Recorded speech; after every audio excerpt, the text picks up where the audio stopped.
నువాగోడడ్ గ్రామంలో టవర్ స్తంభంపై నుంచి పడి యువకుడు మృతి చెందాడు.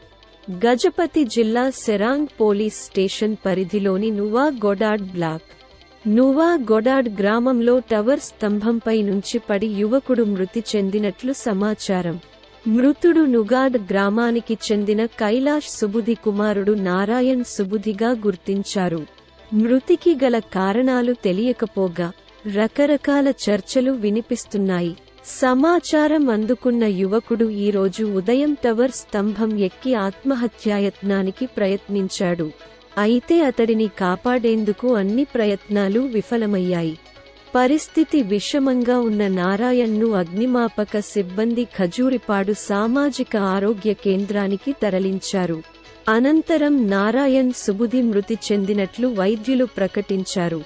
ఈ ఘటనపై సమాచారం అందుకున్న సెరాంగ్ పోలీసులు మృతదేహాన్ని స్వాధీనం చేసుకుని శవపరీక్ష నిమిత్తం పర్లాకిమిడి జిల్లా ప్రధాన ఆసుపత్రికి తరలించి మృతిపై కేసు నమోదు చేసి దర్యాప్తు చేస్తున్నారు.